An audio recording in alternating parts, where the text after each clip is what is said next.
আচ্ছা আগো সঙ্গত সকল, কেন? যে কোনো কাজের শুরুতে আমাদের মহান সৃষ্টিকর্তার নাম নিয়ে শুরু করতে হয়। যেমন মুমিন মুসলমান ভাইয়েরা অবশ্যই বিসমিল্লাহ বলে শুরু করেন। যদি বিসমিল্লাহ বলে কোনো কাজ শুরু করা না হয় তাহলে সেই কাজের পূর্ণ বরকত পাওয়া যায় না। ঠিক তেমনি আমরা হিন্দু ভাইরা যারা রয়েছি, আমরা বিষ্ণু নাম নিয়ে শুরু করি। একই নাম বিভিন্ন ভাষায় বিভিন্ন নামে তেনাকে স্মরণ করতে হয়। তাই আজকে এই কবি গানের শুরুতেও আমি আমার সেই মহান সৃষ্টিকর্তার নাম নিয়ে শুরু করছি আজকের এই কবি গানের পালা। তাই আমার মহান সৃষ্টিকর্তাকে বলছি, আমায় পার করে দাও ও গো দয়াল, আমি দয়ার ভিখারি। আমায় ফিরাইয়া দি ও না দয়াল, ফিরাইয়া দি ও না দয়াল, কাতরে বিনয় করি আমি দয়ার ভিখারি। ওই আমায় পার করে দাও ও গো দয়াল, আমি দয়ার ভিখারি। আমায় পার করে দাও ও গো দয়াল, আমি দয়ার ভিখারি। ভিখারি আস খারা দরজা, তোমার অফুরন্ত ভান্ডার হতে কিছু দান করো আমায়। আর ভিখারি আর আহ, হারা দরজা, বাবা অফুরন্ত ভান্ডার হতে কিছু দান করো আমায়। ওগো কত কাঙ্গাল রইল পরি ওই নামেরা সাকরি। ওগো কত কাঙ্গাল রইল পরি ওই নামেরা সাকরি, আমি দয়ার ভিখারি। ওই আমায় পার করে দাও ও গো দয়াল, আমি দয়ার ভিখারি। আমায় পার করে দাও ও গো দয়াল, আমি দয়ার ভিখারি। আহা, আছি দয়াল থাকবো কত কাল, তুমি তো যা নহে প্রভু আমি কি ধনের কাঙ্গাল। আর আস দয়া আহা, থাকবে চিরকাল, তুমি তো যা নহে দয়াল, আমি কি ধনের কাঙ্গাল। ওগো তুমি থাকতে আমারে হাল কেমনে সহ্য করি। ওগো তুমি থাকতে আমারে হাল কেমনে সহ্য করি, আমি দয়ার ভিখারি। ওই আমায় পার করে দাও ও গো দয়াল, আমি দয়ার ভিখারি। আমায় পার করে দাও ও গো দয়াল, আমি দয়ার ভিখারি। আহা, এভাবে আর কাঁদাবে কত, তোমার চরণে শরণ রেখো আমায় প্রতি মুহূর্ত। আর এভাবে আর কাঁদাবে কত, চরণে শরণে রেখো আমায় প্রতি মুহূর্ত। ওগো তাই ভাবিয়া কয় মহান্ত ভব পারের কান্দারি। ওগো তাই ভাবিয়া কয় মহান্ত ভব পারের কান্দারি, আমি দয়ার ভিখারি। ওই আমায় পার করে দাও ও গো দয়াল, আমি দয়ার ভিখারি। আমায় পার করে দাও ও গো দয়াল, আমি দয়ার ভিখারি। আমায় পার করে দাও ও গো দয়াল, আমি দয়ার করে করাও পার। দয়াল দয়ে করে করা ও দয়াল তুমি তো সংসারের সারে, দয়ে করে করাও পার। তুমি তো সংসারের সারে দয়ে করে করা যেমন দিন থাকিতে করি উপায়, বেলা নাই ভাই আর। কি বেলা আছে আগে সঙ্গত সকল? কেন কেন আমি কোন বেলা কথা বলছি? যেই বেলা পূর্ব দিকে উদয় হয় আর পশ্চিম দিকে অস্ত যায়, আমি কি সেই বেলার কথা বলছি? নিশ্চয়ই না। আমি বলছি আমাদের জীবনের বেলার কথা। প্রত্যেকের জীবনের বেলার অল্প কিছু সময় বাকি রয়েছে, যার যেটুকু সময়, সেই সময়ের মধ্যে অবশ্যই তার জীবনের বেলা ডুবে যাবে। কারণ আমরা চিরদিনের জন্য কেউ আসি নাই। একদিন না একদিন সকলকেই মৃত্যুর স্বাদ গ্রহণ করতে হবে। আমাদের শ্রীমদ্ ভাগবত গীতা, যারা হিন্দু ভাই রয়েছেন, আমাদের শ্রীমদ্ ভাগবত গীতার 2য় অধ্যায় সাংখ্য যোগ 27 নম্বর শ্লোকে ভগবান বললেন, জাতস্য হি ধ্রুব মৃত্যু ধ্রুবং জন্ম মৃতস্য চ তস্মাদ পরিহার্যার্থে ন তসচিতুমর্হসি। বলছে, হে অর্জুন, জাত মাত্রই মৃত্যুবরণ করতে হবে, ইহার জন্য শোক করা কখনোই উচিত নহে। অতএব আজকে তোমার বাবা মারা গেছে, কালকে তুমিও মরবে, তারপর তোমার ছেলেও মরবে। কেউ আমরা চিরদিনের জন্য আসি নাই। একদিন না একদিন সকলকেই মৃত্যুর স্বাদ গ্রহণ করতে হবে। কি কথাগুলো বোঝা যাচ্ছে আমার? তাই আমার কবির ভাষায় বলছে, দিন থাকিতে করি উপায়, বেলা নাই ভাই আর। হাবুডুবু খাইয়া মরবো হইলেই অন্ধকার। খোদ মহাজন বসে আছে হিসাব নিতে তার, হিসাব দিতে না পারলে ভাই যাওয়াই আসা সার। একটু হুশ করে চলিবে, একটু হুশ করিয়া চলিবে। ওই আজকে বসে বসে কবি শুনবেন, হুশ করে চলিবে। বসে বসে কবি শুনবেন, হুশ করিয়া চলিবে। এখন জাগ দিয়ে জাগ পূর্ণিমাতে কল্পে রেখে যাই, বন্ধন না করতে গেলে সারা রাত্রিও ভাই শেষ হবে নাই। শেষ করা যাবে?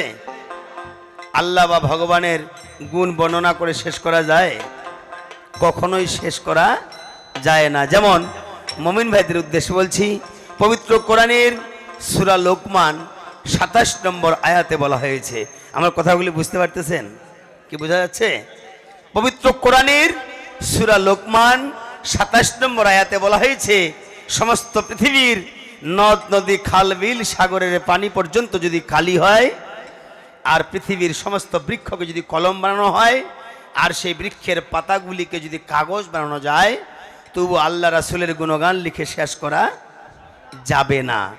এটিকে আমি বানাই বলছি না, পবিত্র কোরআনের সূরা লোকমান 27 নম্বর আয়াতে বলা হয়েছে।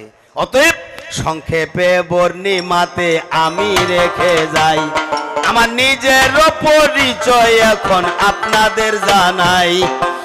আমার নাম শ্রী ক্ষিতীশচন্দ্র কাহারোলে বাড়ি, আমার নাম শ্রী ক্ষিতীশচন্দ্র কাহারোলে বাড়ি, দিনাজপুর জেলা বটে, শুনেন ভালো করি আমার অধমের ঠিকানা।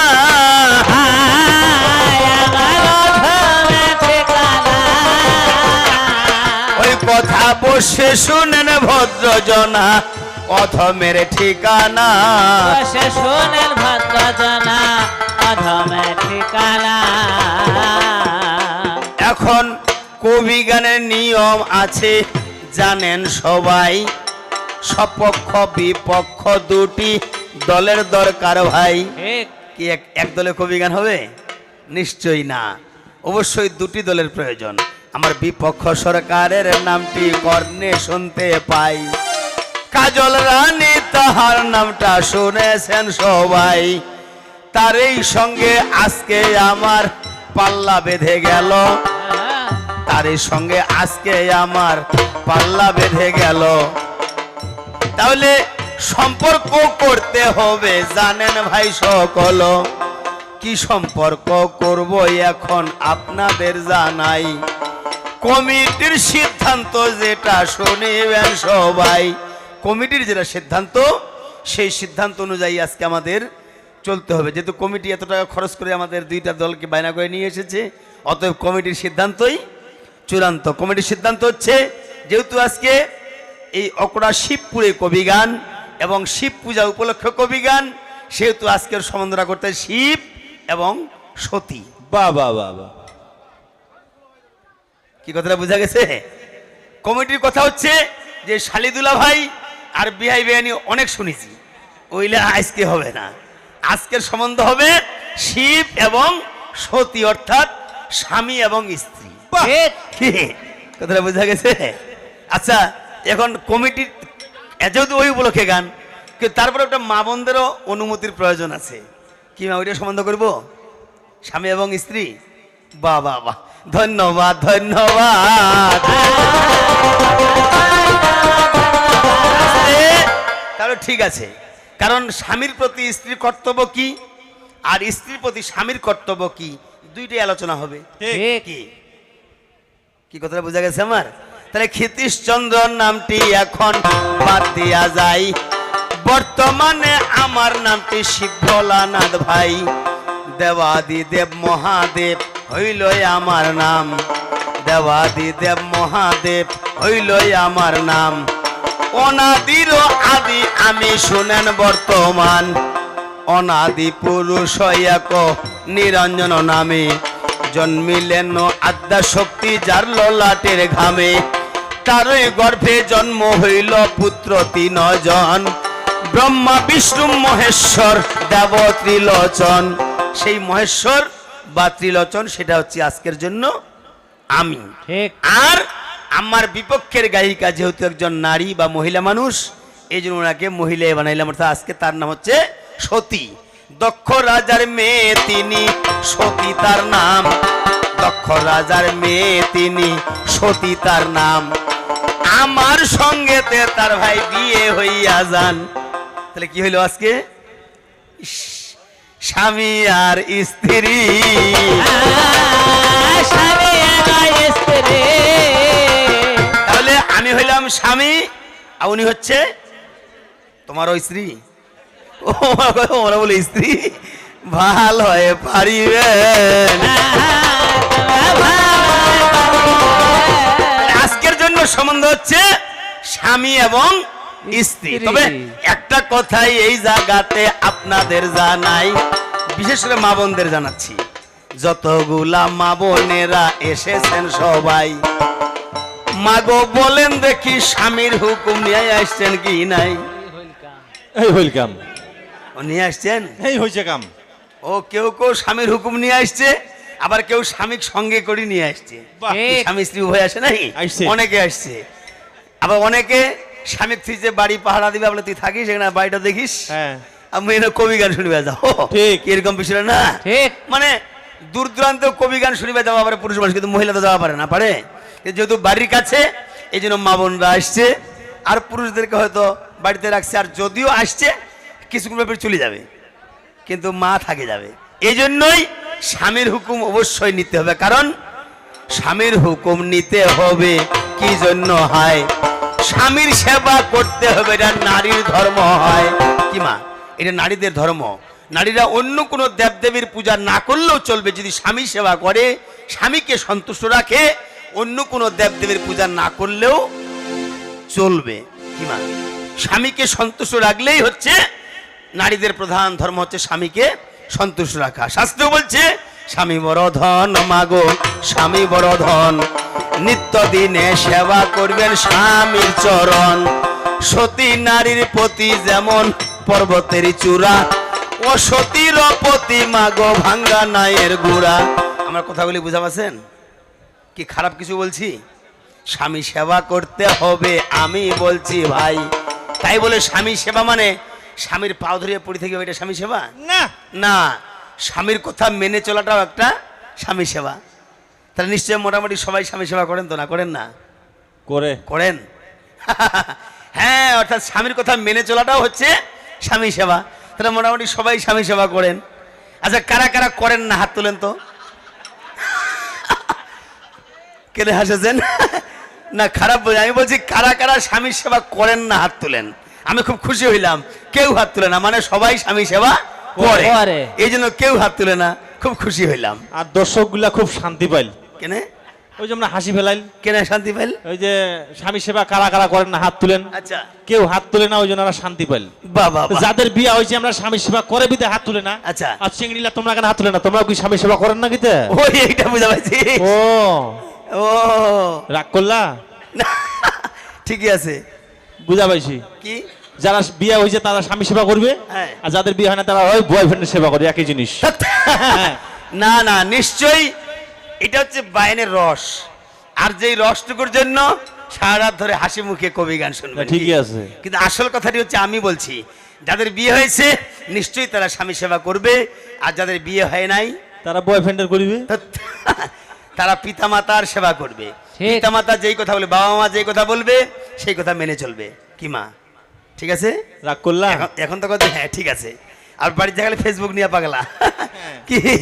হ্যাঁ, নিশ্চয়ই পিতামাতা কি বলে সেটা আমাদের শুনতে হবে। আর যাদের বিয়ে হয়েছে নিশ্চয়ই তারা স্বামী সেবা করবে, এবং স্বামী সেবার তুলনায় নারীদের অন্য কোনো আর ধর্ম নাই নাই। যার জন্য ভারতের বিখ্যাত বাউল তিনি গান লিখেছেন, ও মা যে করে না স্বামী ভক্তি, ও মা গো যে করে না স্বামী ভক্তি, বউ হওয়া কি তার মানায়? বাবা মাগো স্বামীর চেয়ে দামি কিছু নাই যে দুনিয়ায়। ডিজে রাব্বি সারিয়াকান্দি বগুড়া। ইস, হ্যাঁ, একজন সতী নারীর কাছে স্বামীর চেয়ে মহামূল্যবান বস্তু এই জগতে আর কিছুই হয় না। হ্যাঁ, তোমার স্বামীর চেয়ে দামি কিছু নাই যে দুনিয়ায়। যে করে না স্বামী ভক্তি, করে না স্বামী ভক্তি, বউ হওয়া কি তার বানায়? স্বামীর চেয়ে দামে কিছু নাই যে দুনিয়ায়, স্বামীর চেয়ে দামে কিছু নাই যে দুনিয়ায়। সতী নারী যে হয় মাগো সমাজের কল্যাণ, যুগে যুগে আছে কত নারীর অবদান। সতী নারী যে হয় বাবু সমাজের কল্যাণ, যুগে যুগে আছে কত নারীর অবদান।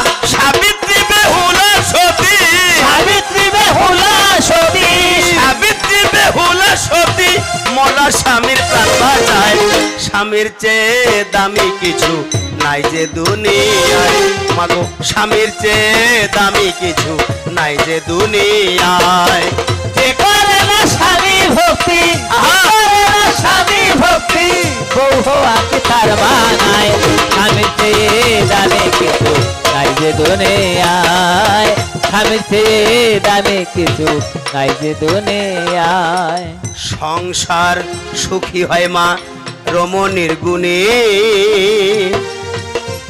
আহা, তা বলে শুধু রমণীর গুণে নয়, মা মনীষীগণ পদ রচনা করেছে সংসার সুখী হয় রমণীর গুণে, গুণবান স্বামী যদি থাকে তার শোনে। শোনে। কি যদি গুণবতী স্ত্রী হয় আর স্বামীটা যদি খারাপ হয়? কি মা এরকম স্বামী আছে না? বউটা ভালো কিন্তু তার স্বামীটা অধৈর্য হচ্ছেন নাকি? বউটা ভালো কিন্তু তার স্বামী সারাদিন জুয়া খেলায়, মদ খায়, তাস খেলায়, নেশা করে, রাস্তাঘাটে পড়ে থাকে, আবার সন্ধ্যাবেলা গিয়ে বউয়ের কাছে ভাত চায়, কিন্তু বাড়িতে চাউল নাই, এইটা ওর খেয়াল নাই। এরকম স্বামী আছে না কারো? আছে। কি এরকম স্বামী যদি কারো মা থাকে তাহলে ওইটা সোজা করার জন্য বর্তমান বাংলাদেশ সরকার পদক্ষেপ নিয়েছে। ঠিক। ওটার জন্য আইন আছে এবং তার জন্য ডান্ডা প্রস্তুত আছে। হ্যাঁ, ওই রকম স্বামীর সেবা করতে আমি বলবো না, ওইরকম স্বামীকে ও সোজা করার জন্য প্রশাসন রয়েছে। কি মা, কি কারো স্বামী এরকম আছে না? তো এরকম স্বামীর কথা বলছি না, যে নিজের পরিবারটাকে কন্ট্রোল করতে পারে, যে পরিবারকে নিয়ন্ত্রণে রাখতে পারে, সে হচ্ছে স্বামী। আর যে ওই রকম থাকে, ওই রকম রাস্তাঘাটে পড়ে থাকে, নেশা করে, মদ খায়, জুয়া খেলায়, তাস খেলায়, ক্যাসিনো খেলায়, এরকম আছে না? আছে। সে যদি সংসারকে নিয়ন্ত্রণ করতে না পারে তাহলে সে কি স্বামী? না, সে হচ্ছে আসামি। সে হচ্ছে আসামি। হ্যাঁ, সে কখনো স্বামী নয়। কি মা কথাগুলো খারাপ বলছি? সে হচ্ছে আসামি। অতএব স্বামীর সেবা করতে হবে, আসামির নয়। আমি আগেই বলছি, কথাটা বোঝা গেছে আমার? হ্যাঁ, তবে একজন সতী নারীর কাছে স্বামী হচ্ছে পরম ধন, স্বামী পরম রতন, এবং সে কখনো তার কাছে আসামি হতে পারে না। তাকেও শিক্ষা দেওয়ার জন্য চেষ্টা করতে হবে। কি মা? এই জন্য কবি গান রচনা করছে, সংসার সুখী হয় মা রমণীর গুণে, সতী করে পতি সেবা মাগো জনমে জনমে। আর সংসার সুখী হয় মা রমণীর গুণে, আহা! সতী করে পতি সেবা জনমে জনমে। সতী হওয়া যায় না শুধু মাগো সাকা সিঁদুর পরিলে, আসে না সুখ শান্তি শারীর সেবা না করিলে। সতী হওয়া যায় না শুধু সাকা সিঁদুর পরিলে, আহা! সেরা সুখ শান্তি স্বামীর সেবা না করিলে। তাই দিল্লি বলে স্বামীর সেবায়, দিলি বড় স্বামী সেবা, দিল্লি বলে স্বামীর সেবায় জগৎ স্বামী পাওয়া যায়। স্বামীর চেয়ে দামি কিছু নাই যে দুনিয়ায়, মাগো স্বামীর চেয়ে দামি কিছু নাই যে দুনিয়ায়। যে করে না স্বামী ভক্তি, যে করে না স্বামী ভক্তি, বহু আগে তার বানায়। স্বামীর চেয়ে দামি কিছু নাই যে দুনিয়ায়, স্বামীর চেয়ে দামি কিছু নাই যে দুনিয়ায়। এখন মুমিন মুসলমান ভাই আমার অনেক আসিয়া গেছে, হ্যাঁ, আমি দুই একটা কথা বলিব আপনাদের উদ্দেশ্যে।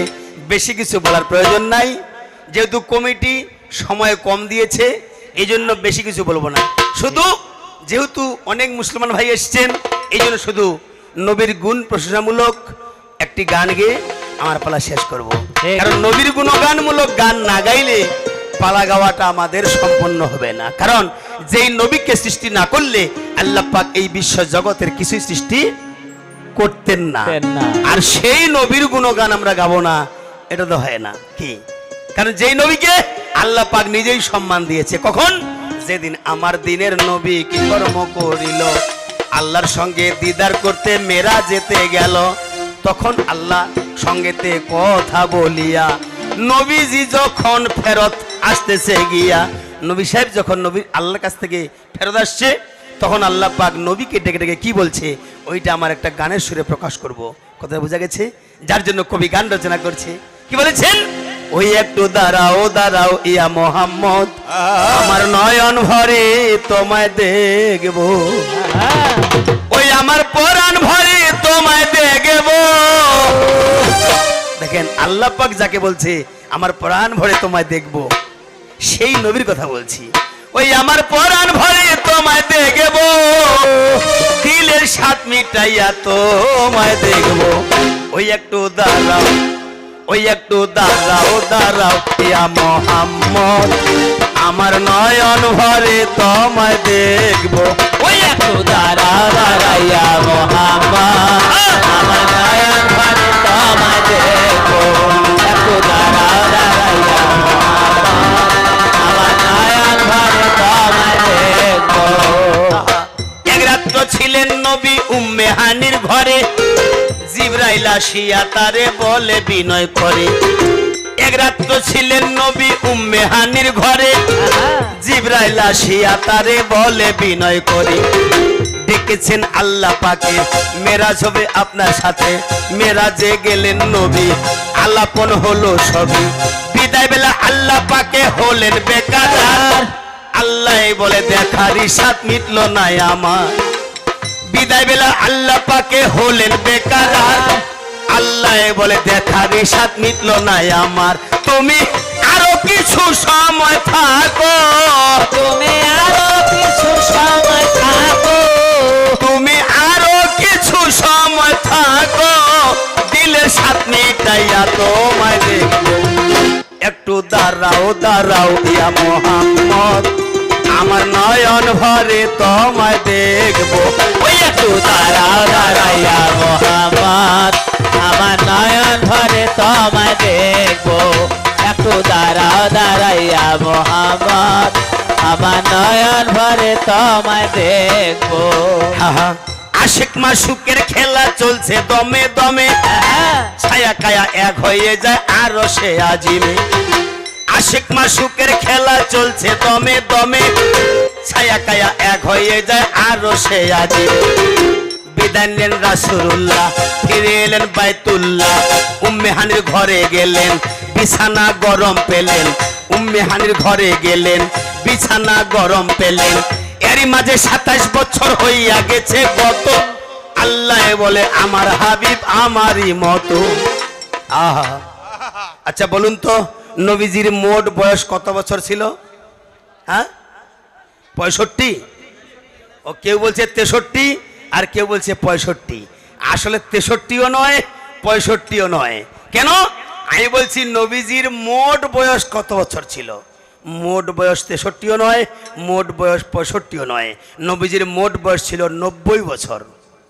কত বললাম? মোট বয়স, মোট বয়স ছিল 90 বছর। কিন্তু মেরাজেই আল্লাহ পাক তিনার 27 বছর কেটে নিয়েছে। তাহলে 90 থেকে 27 বাদ দিলে কত থাকে? 63। হ্যাঁ, 63 বছর পৃথিবীতে তিনি বেঁচে ছিলেন, এটি ঠিক। কিন্তু আমি বলছি মোট বয়স 63 বছর পৃথিবীতে বেঁচে ছিলেন এটা ঠিক, কিন্তু মোট বয়স ছিল 90 বছর। মেরাজেই তিনি 27 বছর চলে গিয়েছে, এই জন্য পৃথিবীতে মাত্র তিনি 63 বছর বেঁচে ছিলেন। কি এই জন্য আমার কবি গান রচনা করছে। হ্যাঁ, এরই মাঝে 27 বছর হইয়া গেছে গত, আল্লাহ বলে আমার হাবিব আমারই মতো। আল্লাহর ইশকের গুণে নূর নবী, আল্লাহর ইশকের গুণে নূর নবী, ইয়া নবী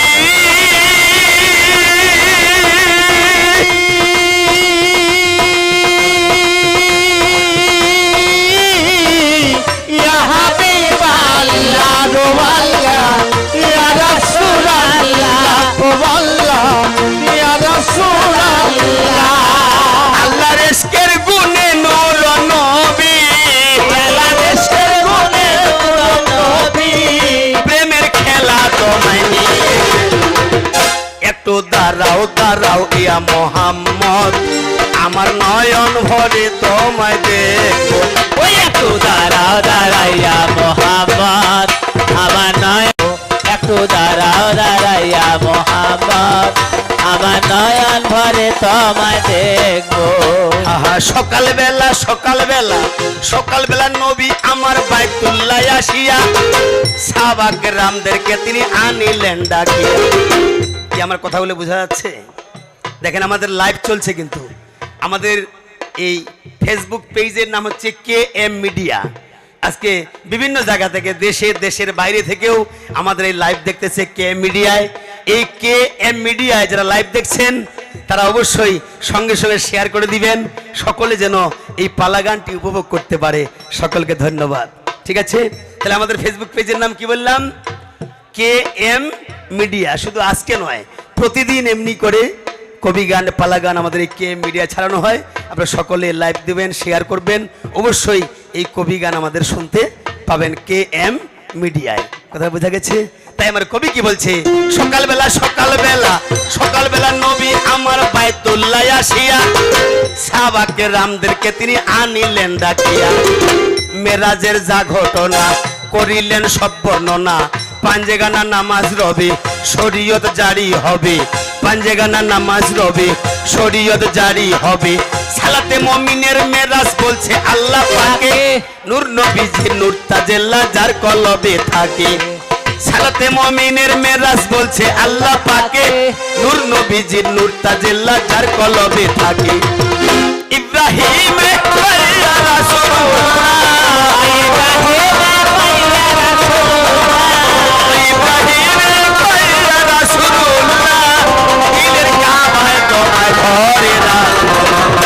একটু দাঁড়াও দাঁড়াও ইয়া নয়ন ভরে তোমায় দেখবো। ওই একটু দাঁড়াও দাঁড়াও ইয়া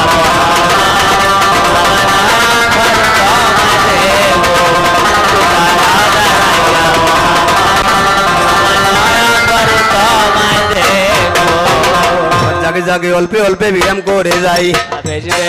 আমি প্রথমে এসেছি যেহেতু বেশি বলবো নাই, আমি প্রথমে এসেছি যেহেতু বেশি বলবো নাই। আমি পূর্বে বন্দনা করি ধর্ম নিরঞ্জন, আবার উত্তরে বন্দনা করি মায়েরই চরণ। আজ যেমন পশ্চিমে বন্দনা করি পীর পয়গম্বর, আবার দক্ষিণে বন্দিয়া নিব ক্ষীণদাস সাগর। আজ যেমন গগনে বন্দনা করি যত দেবগণ, আমি পাতালে বন্দনা করি বাসুকীর চরণ। এই আসরে বন্দনা করি আসর চারি কোণা, আমি সবার মধ্যে বন্দী আজকে যত ভদ্র জনা। এই যে সবার মধ্যে বন্দী আমি হিন্দু মুসলমান, আমি হিন্দুদের নমস্কার জানাই মুমিনদের সালাম, আমি হিন্দুদের নমস্কার জানাই মুমিনদের সালাম। আবার সবার মধ্যে আছি গুণী না পাইলাম উদিস, দেখো উনি আমার গুরু হবে আমি তার অশিস। দেখো গুরু হইয়া শিষ্যের প্রতি যে মারিবে ঘাও, আর গাধা তাহার বাপরে গাধিনী তার মাও। যেমন বুধা মিয়া গুরুই আমার নাম করেছে জারি, মোহাম্মদ বুধা মিয়া গুরুই আমার নাম করেছে জারি। আর উনার অদ্দওয়াতে আমার আজকে কবিরারি। আমার গুরুর প্রতি আমি আদাব জানাই, তিনি পরলোকে চলে গেছে বেঁচে কিন্তু নাই। দেখো আমার গুরু বুধা মিয়া মারা গেছেন ভাই, আমার গুরুর জন্য দোয়া একটু করিবেন সবাই, আমার গুরুর জন্য দোয়া একটু করিবেন সবাই। যেন জান্নাতবাসী করে তারে আল্লাহ মালিক শাহী, যেন জান্নাতবাসী করে তারে আল্লাহ মালিক শাহী। আমার গুরুর জন্য সবার কাছে একটু দোয়া চাই, আমি ছাত্র হিসাবেতে গুরুর জন্য দোয়া চাই, আমি ছাত্র হিসাবেতে গুরুর জন্য দোয়া চাই। কারণ কবি গানের মূল ভূমিকায় আমি চলে যাই, তো প্রশ্নের উত্তর আমাদের ঠিক রাখা চাই। কবি গানের মূল চাবিকাঠি হচ্ছে প্রশ্ন এবং উত্তর। আমি প্রশ্ন করব, তাকে জবাব দিতে হবে, সে প্রশ্ন করবে, আমাকে জবাব দিতে হবে। এটা হচ্ছে মূল চাবিকাঠি।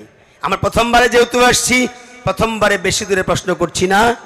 কমিটির যে সিদ্ধান্ত হিন্দু শাস্ত্র অনুযায়ী, ঠিক যে প্রশ্নের জবাব শুনলে আমাদের কিছু জ্ঞান হবে। সর্বপ্রথম প্রশ্ন হচ্ছে হিন্দুদের 4টি বর্ণ, ব্রাহ্মণ, ক্ষত্রিয়, বৈশ্য এবং শূদ্র, 4টি বর্ণ। এই যে ব্রাহ্মণ, ক্ষত্রিয়, বৈশ্য, শূদ্র, এই 4টি বর্ণ এ কোথার থেকে সৃষ্টি হলো কি? তারপরে আস্তে আস্তে এগিয়ে যাব। এই ব্রাহ্মণ, ক্ষত্রিয়, বৈশ্য, শূদ্র এটি কোথার থেকে সৃষ্টি হইলো এটা পরিষ্কারে ব্যাখ্যা দিবে তোমার কাছে চাই। তবে দেখা যাবে বাবার বেটি বাহাদুরি ভাই। তবে যদি বলো যে পরম পুরুষের মুখ থেকে ব্রাহ্মণ, বাহু থেকে ক্ষত্রিয়, পদ থেকে বৈশ্য, আর উরু থেকে বৈশ্য, আর পদ থেকে হচ্ছে শূদ্র, এটা বললে কিন্তু হবে না। তুমি হয়তো বলতে পারো যে পরম পুরুষের মুখ থেকে হচ্ছে ব্রাহ্মণ, বাহু থেকে ক্ষত্রিয়, এটা বললে কিন্তু আমি মানবো না। ইয়া ছাড়া, এটা আমরা সবাই জানি সচরাচর, কিন্তু ইয়া ছাড়া তোমার যদি জানা থাকে যে ব্রাহ্মণ, ক্ষত্রিয়, বৈশ্য, শূদ্র 4 জায়গা থেকে 4টি বর্ণের সৃষ্টি হয়েছে, সেটা কোথায় কোথায় থেকে সৃষ্টি হলো এটা বিস্তারিত ব্যাখ্যা দিবে তোমার কাছে চাই। এটা বিস্তারিত ব্যাখ্যা দিবে তোমার কাছে চাই। তবে এরকম উত্তর দিবে না, তবে এরকম উত্তর দিবে না যে উত্তর গ্রহণযোগ্য হবে না। যেমন স্কুলে লেখাপড়া হয়, এটা সবাই জানে, জানেন না? তো প্রাইমারি স্কুল সব ছাত্ররা প্রতিদিন যায়। তো ওই দিন ইটিও সাহেব আসছে, মানে শিক্ষা অফিসার আসছে ভিজিট করার জন্য।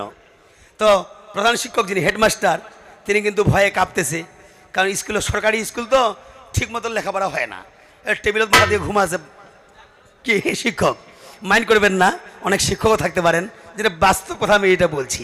তো শিক্ষা অফিসার আসছে, এখন হেডমাস্টার বলছে, সালাম টালাম দিয়েছে, দেওয়ার পরে বলছে যে স্যার এখন বলছে এখন আমি একটু ছাত্রদের সঙ্গে কথা বলবো।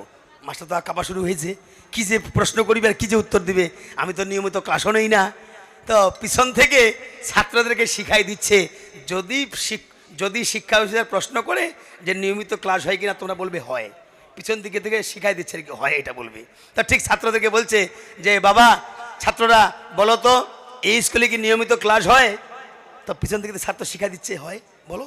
তো ছাত্র বলছে জি স্যার, হয় স্যার, প্রতিদিন ক্লাস হয়, এটা বলছে। তাহলে আমি প্রশ্ন করি, করুন স্যার। বলছে বলো তো ক্যাট মানে কি? বলছে বিড়াল, এটা কিন্তু জানে ছাত্ররা। বলছে র্যাট মানে কি? বলছে ইঁদুর। ডগ মানে কি? কুকুর। দিস মানে কি? এই। ভালোই উত্তর দিচ্ছে। বলছে বলো তো সান মানে কি? এটা কিন্তু জানে না। এখন পিছন দিক থেকে মাস্টার চিন্তা করছে যদি বলতে না পারে তাহলে আমার মান সম্মান শেষ। শেষ। তো এখন যেমন পাকা ছাদের ঘর হয়েছে, তখন তো ছিল না, টিনের ছাউনি, চাটি ঘেরা বেড়া এরকম ছিল। তো টিন ফুটা হয়ে গেছে, তা টিনের ফুটে দিয়ে সূর্যের তাপটা ঢুকেছে। তো মাস্টার ইশারা করে দেখা দিচ্ছে বলো যে সান মানে ওই যে সূর্য দেখা দিচ্ছে, যে সূর্যের তাপটা আসছে টিনের ফুটা দিয়ে। ছাত্ররা বুঝতে পারে নাই। যখনই বলছে বলো তো সান মানে কি, ছাত্ররা বলছে সান মানে টিনের ফুটা। বলেন তো সান মানে কি টিনের ফুটা? কি সান মানে টিনের ফুটা? না। না, সান মানে হচ্ছে সূর্য। সূর্য। তা আমার তোমার কাছে আপত্তি, সান মানে যেন সূর্যই হয়, সান মানে যেন টিনের ফুটা না হয়। কি কোথায় বোঝা গেছে? পরিষ্কারের কথাই আমার তোমারে জানাই। বেশ বেশ আরে সঠিকভাবে জবাব দিবে শুনিবে সবাই। বেশ বেশ দেখো সঠিকভাবে জবাব দিবে শুনিবে সবাই। বেশ বেশ আমি এ পর্যন্ত পালি শাড়ি এক পয়ারি বল। বেশ বেশ আমি এ পর্যন্ত পালি শাড়ি এক পয়ারি বল। বেশ বেশ জয় জয় ভোলানাথ বাবা প্রীতি একবার সবাই হরি হরি বল, হরি বল, হরি বল, হরি বল।